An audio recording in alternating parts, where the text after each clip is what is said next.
2,000 years later. Good morning mga kagala. Today is day 4 natin ng gala dito sa Tokyo, Japan. At ngayon, paalis na tayo ng hotel. So papunta tayo ng Asakusa. Let's go mga kagala. Ang ganda dito mga kagala. Oh. Tahimik dito eh. Unlike sa ibang street. So, mula hotel hanggang Shin-Okubo Station. Lalakarin lang natin. Mga 5 minutes lang yun. So, tara. Pero pakita ko muna sa inyo yung palabas. Yan o. Yan yun mga kagala. Tapos, kakaliwa lang tayo dito. Ay, kanan pala. Tapos lalakarin natin hanggang doon. Doon kasi yung Shin-Okubo Station, mga kagala. Kung maganda dito sa nakuha kong hotel, katabi niya na yung MRT line na Yamanote Line. So, ang pinakamalapit na station ay Shin-Okubo Station. So, yan o, nakikita niyo dumadaan yung tren. Yan. Andito na tayo sa Shin-Okubo Station. Pasok tayo.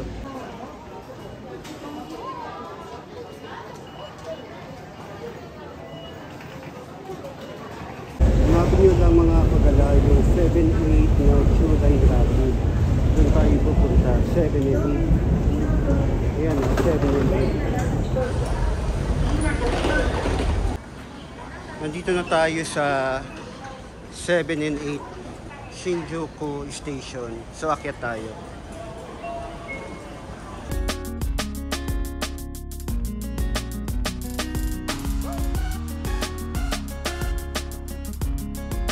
So, mga kagala, track number 8, yung tren, yung papunta ng Kanda, Tokyo Station. So, from there, bababa tayo at lilipat ng panibagong tren.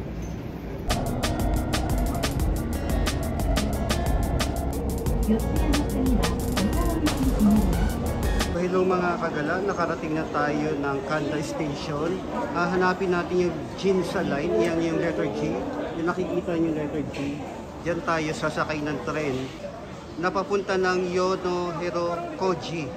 Doon tayo bababa. So tara mga kagala. So letter G. So Ginza Line, lalabas pala tayo mga kagala.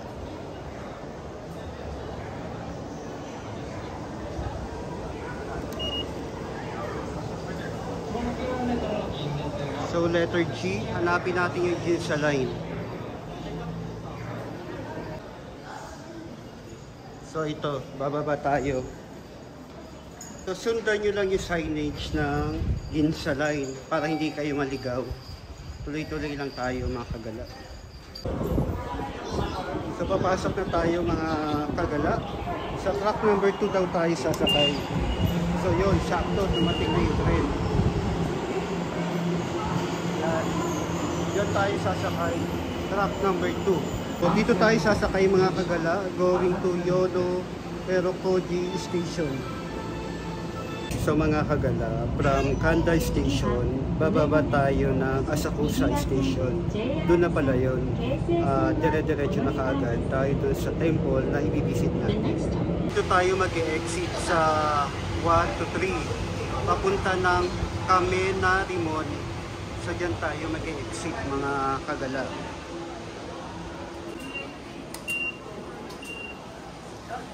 Hanapin nyo lang kung anong exit. Meron naman signage. Exit number 1. Yan no, yung Kamenarimon Gate. So dyan tayo pupunta. Hello mga kagala, welcome sa Tokyo.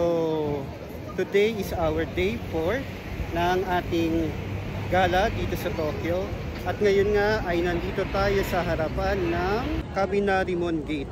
So mapapansin nyo na ang dami-daming tao ngayon dahil Sunday ngayon, ang daming turista at mga lokal na namamasyal. So pagkalabas yun ng Gate 1, yan, sa Asakusa Station, 2 minutes walk lang yan. So ito na kaagad yung gate na must visit, sabi nila. So, totoo naman kasi ang daming namamasyal mga kagala. So, yun. Hanggang ganito na lang muna tayo. Daming tao, hindi ako maka-tiyempo na magpa-picture. Ang hirap. So, pero at least ito, kitang-kita naman. May tinuntungan lang ako dito sa tabi ng kalsada. So, yan. Sana nagustuhan nyo at nakarating tayo dito mga kagala. Yan, no?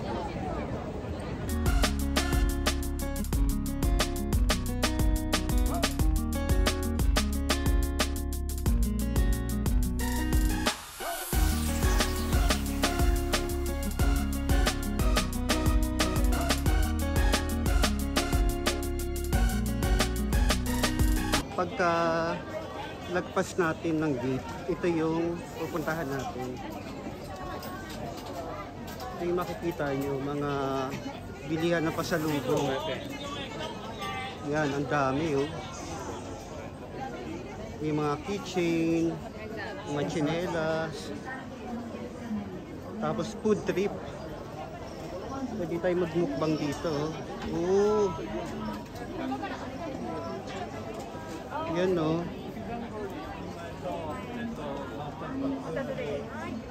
$200. Ah, sorry. 200 yen. At mukha siya masarap. Ganyan siya mga kagata.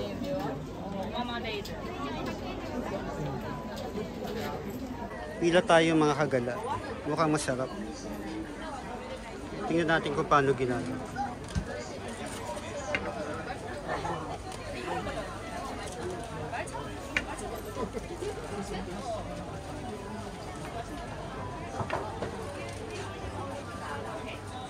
Order tayo niyan mga kagala. Saktong-sakto kasi hindi pa ako kumakain.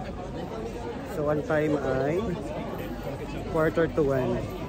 So yun yung titikman natin yung dito.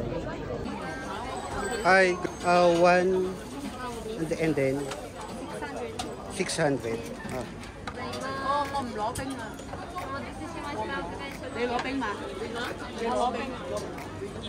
So 600 yen siya mga kagala.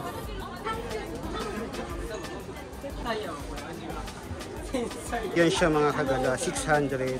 Tapos ilang stick to? 1, 2, 3, 4, 5. Mang stick siya.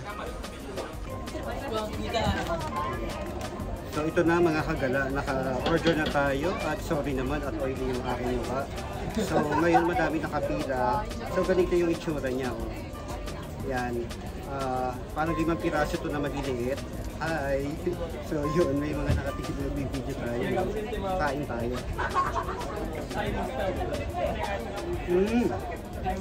Masarap. So para siyang espasol.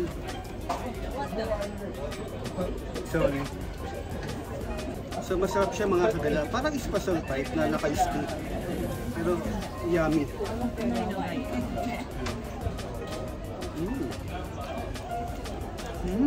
Masarap.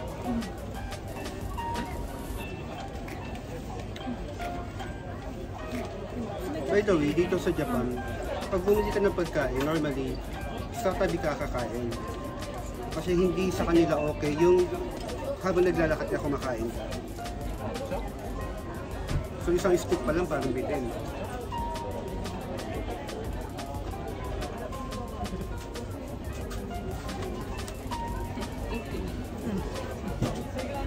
Ngayon try natin to.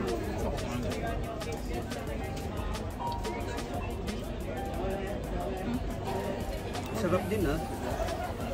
Matabang siya, buti na lang malamig. Pero iba yung lasa niya. Masarap. Sa panalo. Kung ako sa inyo, pag napunta kayo dito sa Tokyo, try nyo rin dito. Panalo talaga. Ito mga kagala, oh, ang ganda rin. So ang dami nyo pwedeng mabili dito mga kagala. Yan, may mga sombrero. Ikot ka lang dito mga kagala.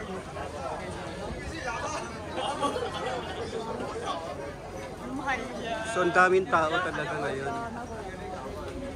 Ito yung way papunta dun sa temple. Ito oh, pampasalubong, di ba? Galang papansin nyo, sarap din.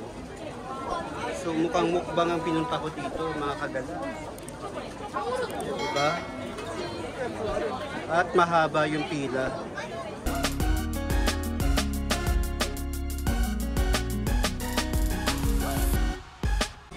Tapos meron din dito na rice cracker.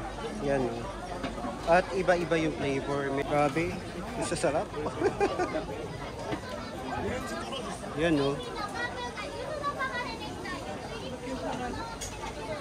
Pero hindi daw siya pwedeng pagsamahin. So yun, may seaweed, may sesame, original, and sweet and spicy.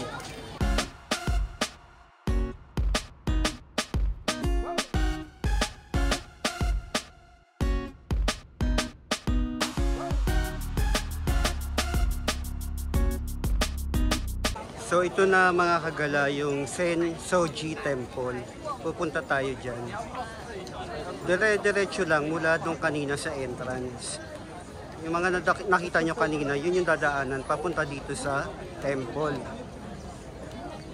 So dito mga kagala, medyo konti na lang yung, hindi na ganun kadami yung tao, unlike nun sa likod. Papunta na nga tayo sa temple. Yan.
Nasa likuran natin ngayon ang Sensoji Temple.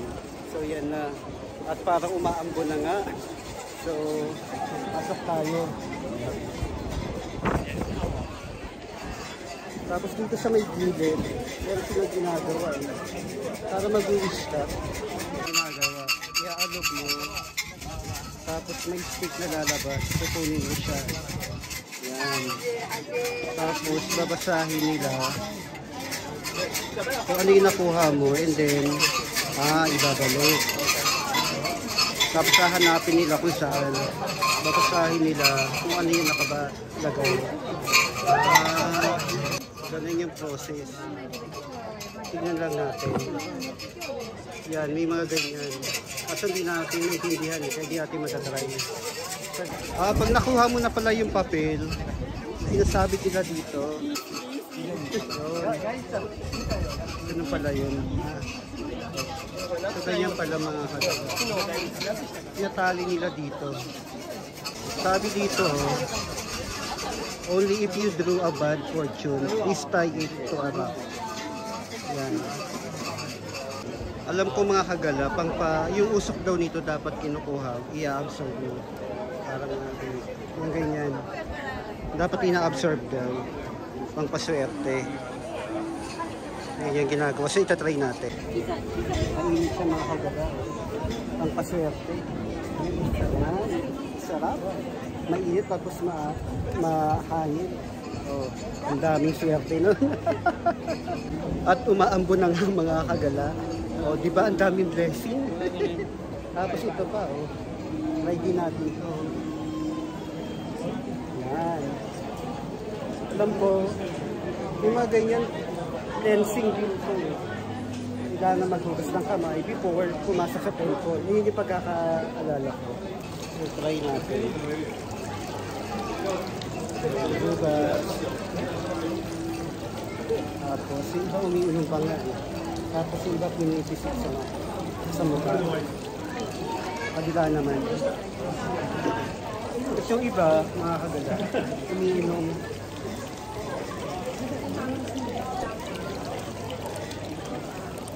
So yun. So na-try na natin. So pasok na tayo ngayon sa temple.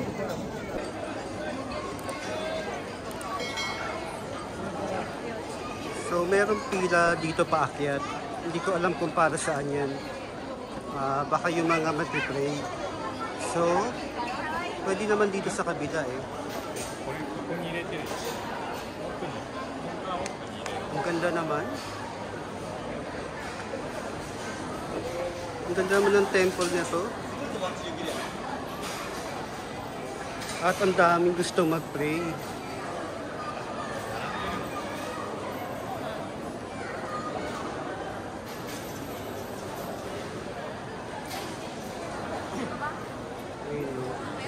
Kita nyo ba mga kapatid? Ganito yung ginagawa nila mga kapatid.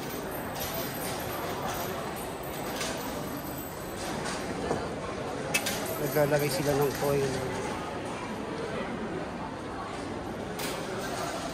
Tapos mag-play.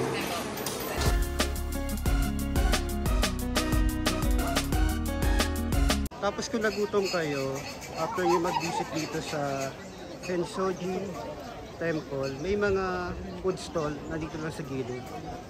Tingnan natin. Apple. Tapos cherry yata yan. Ito strawberry. Tapos meron din dito.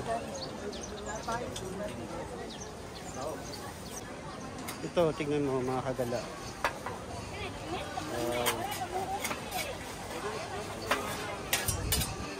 Parang sarap.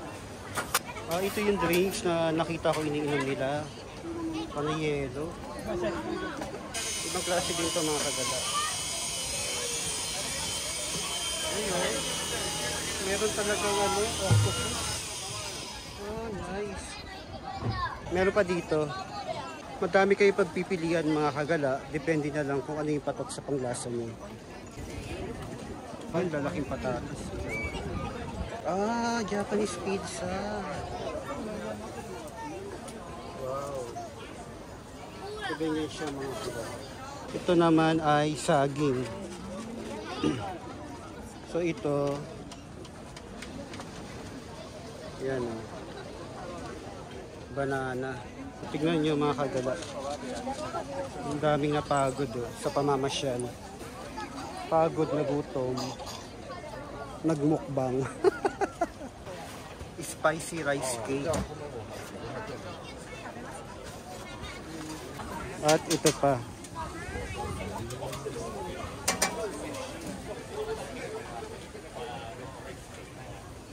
Pansit.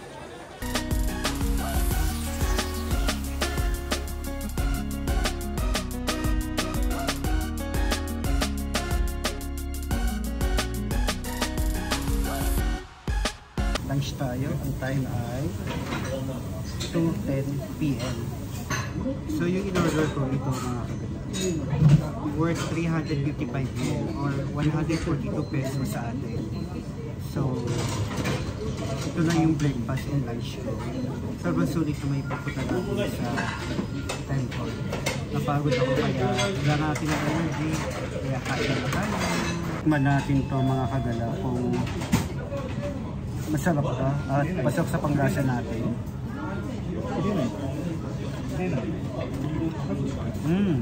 Yung sabaw niya mga kagala, malasa at masarap.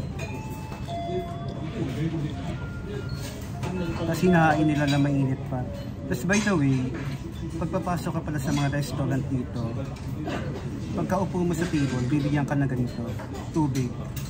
Yan. Pag di ka pa naka-order, ganun, bibigyan ka nila ng tubig. Yun yung napapansin ko. Tikman natin mga kagala.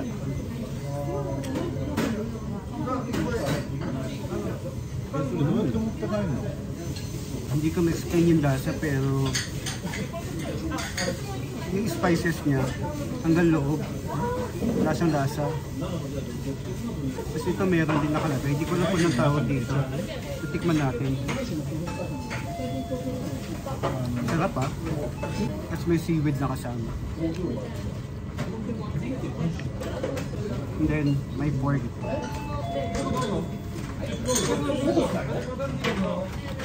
Ang lambot ng pork mga kawala. Ang lambot ng pork tapos walang amoy. Alam niyo yun.